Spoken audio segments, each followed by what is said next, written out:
எனது பெயர் ராம் சபரீஷ். நான் சென்னையில் ஒரு மருத்துவக் கல்லூரியில் துணை பேராசிரியராக வேலை பார்த்து கொண்டிருக்கிறேன். அம்மாவுடைய கிளாஸுகள் ஒவ்வொன்றும் ஆகட்டும், அகவல் விளக்க வகுப்பு, அது மட்டும் இல்லாமல் திருமந்திரம் கிளாஸ், அது முடித்த பிறகு ஒரு மண்டல காலத்தில் அம்மா திருவாசகம் மொத்தம் எடுத்தாங்க. ஆஹா, காலையில் கிளாஸ், ஈவினிங் கிளாஸ் அப்படின்ட்டு அந்த அந்த ஒரு மண்டலத்தில் முடிக்கணுங்கிறது ஒரு நேர்ச்சியாக எடுத்து அம்மா முடித்தாங்க. அம்மா ஒரு சாமானிய மக்களுக்கு புரிகிற மாதிரி எடுக்கக்கூடிய கிளாஸுகள் ரொம்ப ரொம்ப ரொம்ப உணர்வுபூர்வமாக இருக்கும். அதை மட்டுமே தவம் மாதிரி கேட்டுக்கொண்டிருந்த அதோடைய உள்ளர்த்தங்கள் பல. ஸோ நம்மளை அறியாமே நம்மளுடைய மாற்றங்கள், எண்ணங்கள் எல்லாம் மாறிக்கொண்டு வருகிறது. எல்லாம் அருட்தந்தையினுடைய எனது வாழ்க்கை விளக்கம் என்கிற புத்தகத்தில் இருக்கிறது. என்னுடைய மோதிரத்திலிருந்து, கடிகாரத்தில் இருந்து கோர்ட்ல வாங்கிட்டாங்க. நடுத்தெருவுக்கு வந்தாருன்னாங்கல்ல, நடுத்தெருவுக்கு வந்தார். வீடு போயிடுச்சு, கார் போயிடுச்சு, அந்த தறிகள் ஜப்தி செய்யப்பட்டு விட்டது, எல்லாம் போயிடுச்சு. சும்மா இல்ல, சொல்றது இல்ல. ஆனா பாருங்க, என்னடா அது கடவுள் நல்லவங்களை இப்படி சோதிக்குதுன்னு அப்ப நினைச்சிருப்போம்ல. அம்மாவும் நினைச்சாங்க, லோகாம்பாலும் நினைச்சாங்க. அப்போ என்ன பண்றதுன்னு தெரியல, நடுத்தர நிக்கிறாங்க. ஆனா தர்மம் கைவிடாது, தெய்வம் கைவிடாது. அப்ப தெரியாது. அப்ப என்ன பண்ணாரு, அவருடைய நண்பர் ஒருவர், ஒரு சேடு, அவர் என்ன பண்ணாரு, இந்த பாரு வேதாத்ரி, எனக்கு ஒரு வீடு இருக்கு, குடிசை வீடு தான், நீ அங்க போய் உன் மனைவிகளோட தங்கிக்கோ அப்படின்னு சொன்னாரு. சரி, தங்கியாச்சு. சாப்பாட்டுக்கு என்ன பண்ணாரு தெரியுங்களா? நினைச்சு கூட பார்க்க முடியாது. புட்டு சுட்டு வித்தாருங்க. ஏதோ சிவபெருமான் புட்டு வாங்கி சாப்பிட்டாருனாங்க. இவர் புட்டு சுட்டு வித்தாரு. 2 தூக்குல தான் அப்படி ஒரு பெரிய கோடீஸ்வரனாக அப்படி ஒரு வாழ்ந்த வாழ்க்கை வாழ்ந்த அந்த ஊர்ல புட்டு சுட்டு விற்கணும்னா எவ்வளவு ஒரு கம்பீரம் இருக்கணும். எத்தனை பேர் விமர்சனம் பண்ணியிருப்பாங்க. இப்படி இருந்தா வாழ்ந்தாலும் ஏசும், தாழ்ந்தாலும் ஏசும் உலகம். அதெல்லாம் கண்டுகிட்டாரா? இதாங்க பாடம். நான் அருட்தந்தை இடத்திலிருந்து பெற்றுக்கொண்ட பாடம். கவலைப்பட்டாரா? பணக்காரராக இருந்த பொழுதும் அவர் கர்வம் வரல. அதனாலதான் அவ்வளவு பெரிய ஏழையான போதும் அவருக்கு அதை பத்தி எந்த கவலையும், இவங்க இந்த உலகம் என்ன பேசும் என்னன்னு கவலைப்படல. அதே ஊர்ல போய் புட்டு எடுத்துன்னு போய் வித்தாரு. வீடு வீடா புட்டு எடுத்துன்னு வித்தாரு. தாய்க்கு எப்படி இருந்திருக்கும், அம்மாக்கு? நல்லது தானே செஞ்சாரு. சரி, அந்த அம்மா பொறுத்துக்கிட்டாங்க. கணவனை எதுவும் கேட்கல. கடன் கொடுக்கும் போது மட்டும் எச்சரிச்சாங்களாம். சுவாமிஜி கேட்கல. தயவு தயவு தயவு. அப்ப கூட கேட்கல, அம்மாவும் கேட்கல. நான் அப்பவே சொன்னனே, நம்மளா இருந்தா என்ன பண்ணுவோம், சொன்னனே கேட்டியா, எதுவும் கேட்கல அம்மா. அப்படிப்பட்ட மனைவி. அதுவும் கடவுளுக்கு பொறுக்கலங்க. இதெல்லாம் நம்ம தெரிஞ்சுக்கணும். எத்தனையோ முறை எல்லா சபையிலும் இதை நான் சொல்லிக்கொண்டே இருப்பேன் அருட்தந்தையை பற்றி. ஏன்னா சாதாரண குரு அல்லம்மா, அவர் வாழ்ந்து காட்டி சென்ற குரு. சின்ன சின்ன துன்பத்துக்கெல்லாம் உடஞ்சு போயிடும் இல்லையா? தொண்டு செய்யக்கூடாதுன்னு சொல்லுவோம் இல்லையா? பாருங்க. அப்ப அவரு அந்த இரவு நேரம், அம்மா காலை எழுந்து, அம்மா 2 மனைவிகள் புட்டு ஒருத்தவங்க போட்டுட்டு இருக்காங்க. ஒரு மனைவி அந்த புட்டை எடுத்துட்டு இருக்காங்களாம். நல்ல மழை ஜோன்னு அடிக்குது. சுவாமிஜி 4 மணிக்கு தவம் பண்ணிட்டு இருக்காரு. 3 பேர் தான் இருக்காங்க. அவருடைய வளர்ப்பு மகள் ஞானம், நீங்க போனீங்கன்னா ஆழியார்ல அவங்க இருக்காங்க. இப்ப அந்த அம்மா இருக்காங்க. 4 பேர் இருக்காங்க. திடீரென்று அருட்தந்தைக்கு ஒரு உள்ளுணர்வு. உடனே என்ன பண்றாரு, 3 பேரும் இழுத்துக்கிட்டு வெளியே வாங்க வெளியே வாங்கன்னு சொல்லி அந்த கொட்டுகின்ற மழையில் அதிகாலை நேரம் இழுத்துக்கிட்டு வெளியே போறாரு. அந்த குடிசை இடிஞ்சு விழுது. கொற்ற மழையில நிக்கிறாங்க 4 பேரும். இந்த இடத்துல லோகாம்பாள் அம்மாவால தாங்க முடியல. தான் நினைறது பெருசு இல்ல, அவங்களுக்கு உயிரே யாரு, தான் கணவன் தான். அருட்தந்தை நினைக்கிறது அந்த தாயால தாங்க முடியல. உடனே கொண்டு போய் எதிரில் இருக்கிற ஒரு வீட்டு திண்ணையில அப்படி உட்கார வைக்கிறாங்க. 3 பேரும். போச்சா, அந்த புட்டு சுட்டு விற்கிறதுக்குரிய எல்லா பொருளும் போச்சா? அது ஒரு 5 ரூபா கடன் வாங்கி தான் அதை செஞ்சிருப்பாரு. அப்பா 5 ரூபா. அந்த பாத்திரம், அந்த குழாய், அதெல்லாம் 5 ரூபா கடன் வாங்கியிருப்பார். அதெல்லாம் போச்சா? எதிர் வீட்டு திண்ணையில போய் உட்கார்றாரு மழையில. அவருக்கு ஆனந்தம். அப்படியே உட்காந்துருக்காரு. அன்னை லோகாம்பாள் கேட்குறாங்க, என்னங்க இது, நம்ம என்ன பண்ணோம், நம்ம யாருக்கு என்ன பண்ணோம், ஏன் இறைவன் சோதிக்கிறது ஒரு அளவு இல்லையா? நீங்க இது வரைக்கும் மனசறிஞ்சு ஒரு ஈயரும்பு கூட பாவம் பண்ணது இல்லையே, ஏன் இப்படி கடவுள் நம்மள சோதிக்கிறான்? கேட்பாங்களா மாட்டாங்களா? அப்ப அருட்தந்தை என்ன பண்ணாராம், எப்பவும் அவருக்கு பாக்கெட்ல கவிதை எழுதுற பழக்கம் இருக்கவங்க என்ன பண்ணுவாங்க, அவர் பாட்டு எடுத்தாரு, ஒரு பேப்பர் எடுத்தாரு, எழுதுறாரு ஒரு பாட்டு. எல்லாரும் இந்த பாட்டை தெரிஞ்சு வச்சுக்கோங்க. துன்பம் வரும் வேலையில இந்த பாடலை எடுத்து படிச்சு பாருங்க. இயற்கை என்ற பேராட்டக்காரனுக்கு நாமெல்லாம் எடுத்தாடும் காய்கள். அவங்க தரத்துக்கு காய் இருக்கும். நம்ம இப்ப தாயபாஸ் விளையாடணும்னா ஒரு புளியங்கொட்டை வச்சு விளையாடுவோம். நம்மளுடைய வசதி அவ்வளவுதான். அதே ராஜா எல்லாம் விளையாடுறாங்கன்னு எப்படி காட்டுவாங்க, தங்கத்துலயும் விளையாடுவாங்க இல்லையா? ராஜா எதை வச்சு விளையாடாரு பார்த்திருக்கீங்களா? இந்த மகாபாரதத்துல கூட சகுனி உருட்டுறதுலாம் தங்க பகடை. இப்ப நமக்கு அப்படிலாம் இருக்குமா? இல்ல. அப்ப அவன் யாரு? கடவுள் இல்லையா? அவரும் காய்கள் யாரா? நாம தான்.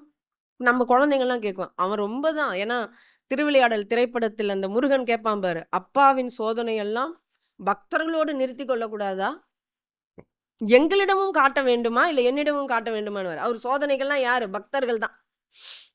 அப்படி இறைவன் என்ற பேராட்டக்காரன், இயற்கை என்ற பேராட்டக்காரனுக்கு நாம் எல்லாம் எடுத்தாடும் காய்கள். மாத்த முடியாது. நீங்க என்ன ஆர்குமெண்ட் பண்ணாலும் அதுதான். அத சொல்ல போறாரு பாருங்க. அம்மா கிட்ட சொல்றாரு, எடுத்தாடும் காய்கள். என்ன பண்ணுவான்? பெயர்த்து வைப்பான், இடமாற்றி வைப்பான், பீத்து எறிவான், பின்பு அருள் புரிவான். இதுதான் அப்பவே எழுதினார். பின்பு அருள் புரிவான், பிழையென்று மாற்றுரைக்க பிறந்தார் யார் உலகில். கடவுள் அப்படி சட்டையை பிடிச்சு, வாடா உன்னை கேஸ் போடுறேன், ஏன்டா என்ன இப்படி பண்ற அப்படின்னு அவன் மீது வழக்குரைக்கவோ மாற்றுரைக்கவோ இந்த உலகில் யார் இருக்காங்கன்னாரு. ஆழமான பாடல் அன்பு உள்ளங்களே. நீ அக்செப்ட் இட்.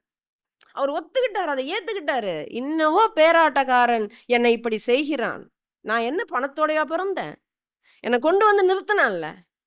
அதே தானே கேட்டாரு. யார் கேட்டாரு? பட்டினத்தடிகள் கேட்டாரு.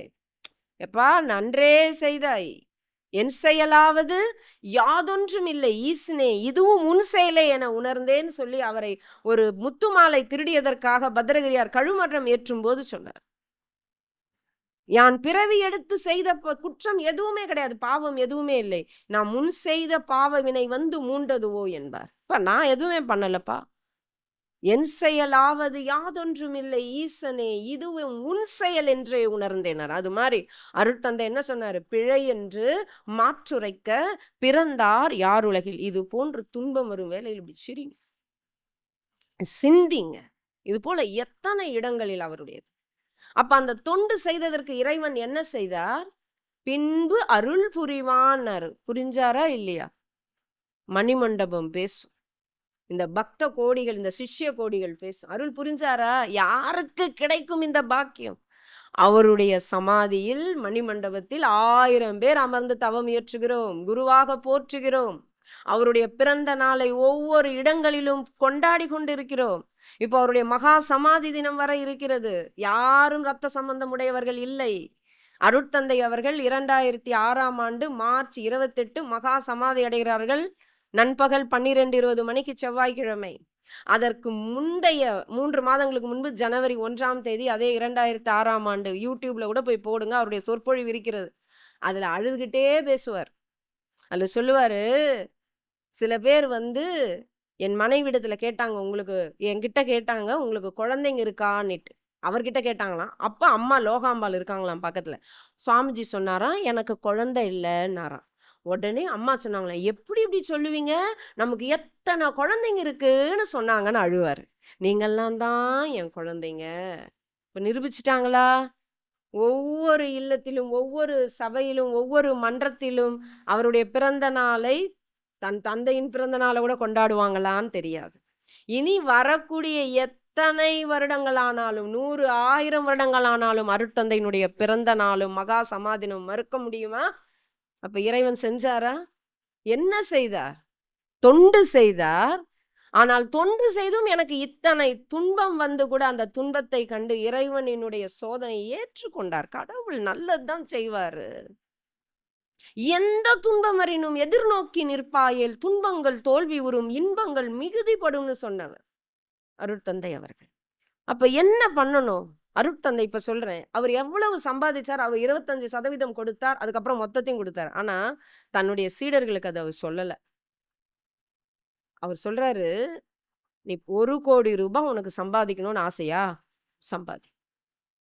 "இல்ல சுவாமிஜி, எனக்கு 10,00,00,000 ரூபாய் வேணும்." "சம்பாதி. போ. அதற்கேற்றார் போல அதற்கு வழிமுறைகளை ஏற்றுக்கொண்டு நடந்து போ. 10,00,00,000 சம்பாதிக்கணும்னா நீ எவ்வளவு திங்க் பண்ணணும்? எவ்வளவு உழைக்கணும்? இல்லையா? சும்மா நான் ஆசைப்படக்கூடாது. அதற்கேற்றார் போல செய்யணும். சரி 10,00,00,000 100,00,00,000 1000 கோடி செய்." ஆனா சொல்றாரு, எவ்வளவு பெரிய உபதேசம் எடுத்துக்கோங்க. 1000 கோடி சம்பாரிச்சுட்டார். அதுக்கப்புறம் 1000 கோடிக்கு அப்புறம் ₹1 வந்தாலும் சமுதாயத்துக்கு கொடுத்துருன்றார். நீ எவ்வளவு வேணாலும் உனக்குன்னு இவ்வளவு வேணும், நீ ஃபிக்ஸ் பண்றியா? வச்சுக்கோ, சம்பாதிச்சுக்கோ. ஆனா அதுக்கு பிறகு வருவதையும் எனக்கேன்னு வச்சுக்காத. உனக்குன்னு ஒரு எய்ம், உனக்கு ஒரு தொகை வேணும்னு உனக்கு தோணுதா? வச்சுக்கோ. என்ன பண்ணாலும் உண்பது நாழி, உடுப்பது 4 முழம். சமுதாயத்துக்கு கொடு நீ. அப்ப அதற்கு இப்ப நீங்க இங்க வந்தீங்கன்னா, எங்க தொகை எவ்வளவு வாங்குவாங்கன்னா, அது பயிற்சிலாம் இருக்கு. ஆனா மாதாந்திரம் நீங்க வரப்போறீங்க, வகுப்புக்கு வரப்போறீங்கன்னா, என்ன பண்ணுவாங்க அப்படின்னா, அப்ப கர்மயோக காணிக்கை என்று நாங்கள் இருந்த பொழுது, டெய்லி ₹1. மாசம் ₹30 போட்டு போணும். அது கூட சில பேர் போட மாட்டோம். ₹30 கேட்டாரு. கர்மயோக காணிக்கை. நீங்க வந்ததுக்கு ₹1, ஒரு டெய்லி ₹1 போடுங்க. முடியாதா? இவ்வளவுதான் கேட்டாரு. எப்பேற்பட்ட குரு பாருங்க. அவருடைய பயிற்சிகள்லாம் பணம் அதிகம் கிடையாது. இங்க இப்ப வாங்குற மாரி மற்ற இடத்துல வாங்குற மாரி 5,000, 10,000ன்றாங்க, 25,000ன்றாங்க, ₹1,00,000 இருக்காம். என்ன தயவு செய்து அன்பு உள்ளங்களே, கடவுளை யாராவது காட்ட முடியுமா? ஏன் இந்த புத்தி இல்ல? இப்போ நீ என்ன உணவு உண்டால் கூட, உனக்கு எடுத்து நான் உணவ சுவைக்க வைக்காம, நான் என்ன பேசினாலும் அந்த உணவை இப்ப நான் வந்து ஒரு பெரிய ஒரு 5 ஸ்டார் ஹோட்டல்ல போயிட்டு ஒரு வேளை உணவு உண்டுவிட்டு வந்து விட்டேன். அந்த உணவினுடைய விலை ₹1,00,00,000 வச்சுக்கோங்க. சும்மா சொல்றேன். இருக்கலாம். ஏன்னா ஒரு சில உணவெல்லாம் இருக்குன்றாங்க. வாங்க உங்களுக்கெல்லாம் அந்த ₹1,00,00,000 உணவை பற்றி வகுப்பெடுக்கிறேன் வாங்கன்னு சொல்லி கூப்பிட்டு ₹10,00,000 ஆனா. வகுப்பு எடுக்கிறேன். என்னதான் எடுத்தாலும் நீங்க அந்த உணவை உண்டு விட முடியுமா? இது தெரியல. நீங்க அதை சுவைக்கணும். ஒரு பிஞ்சு சுவைக்கணும். அதுக்கு உங்கள் முயற்சி அங்க வேணும். குரு அருள் வேணும். அதுக்கு பணமே தேவையில்லை அன்பு உள்ளங்களே. நல்ல அருட்தந்தையினுடைய பாடல்கள், திருவருட்பா, திருவாசகம் இது போல உட்கார்ந்துட்டு கேளுங்க. தியானம் பண்ணுங்க. எதையுமே தியான முகமாக இருங்க. இந்த மாதிரி அருட்தந்தை இந்த மாதிரி ஏதாவது பணம் வாங்கினாரா? அவருடைய காயகல்பமா இருக்கட்டும், அகத்தாய்வா இருக்கட்டும், குறைந்ததுதான். அப்படிப்பட்ட ஒரு பாசறை உங்க யாருக்கெல்லாம் தெரியுமோ கொண்டு வந்து சேருங்க. எல்லாரையும் ஞானிகளாக மாற்றும் பாசறை இது. ஒரு மாற்றில்லாத பாசறை. அப்படிப்பட்ட இடம். சரி. இப்ப இப்படிப்பட்ட அருட்தந்தை அவருடைய பாடல்கள்ல இப்படி எல்லாம் சொல்லியிருக்காரு இல்லையா? நான் தொண்டு செய்கிறேன். என தொண்டு சொல்ல வேண்டும். அருட்தந்தையினுடைய தொண்டின் மகத்துவம் உங்களுக்கு தெரிகிறது. செல்வத்தினால இவ்வளவு கொடுங்கன்னு கேட்கிறாரு. உற்ற செல்வம், உடல் உழைப்பு, அறிவு இவை கொண்டு உலகுக்கு உதவி அருள் தொண்டாற்றி மகிழ்வோன்னு சொல்றாரு. இது எந்த பாடல் யாருக்கும் தெரியுமா? கர்மயோகம் என்னும் தலைப்பின் கீழ் அமைந்த ஒரு 12 பாடல்கள்ல இது ஒரு பாட்டு. கர்ம யோகம் தான் அருட்தந்தையின் சிறப்பு. சரி சுவாமிஜி, எனக்கு உற்ற செல்வம் இல்லை, உடல் உழைப்பு கொடுக்க முடியாது, அறிவு இல்லை, எதுவுமே இல்லை, என்ன பண்ணலாம்? தியானம் பண்ணலாம்ல? நம்மளால முடியும்ல? அடுத்தவங்க நல்லா இருக்கட்டும்னு மனசால நினைக்கலாம் இல்லையா? இது செய்ய முடியாதா?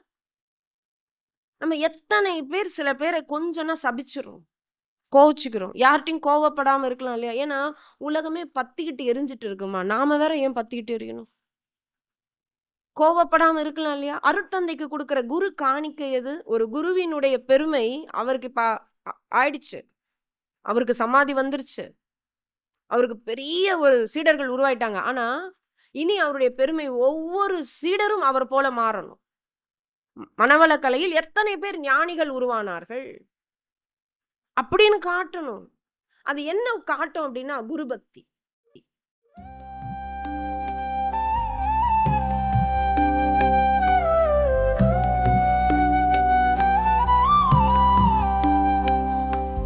தொடர்ந்து அம்மா அவர்களின் பதிவுகளை பெற இந்த யூடியூப் சேனலை சப்ஸ்கிரைப் செய்யவும்.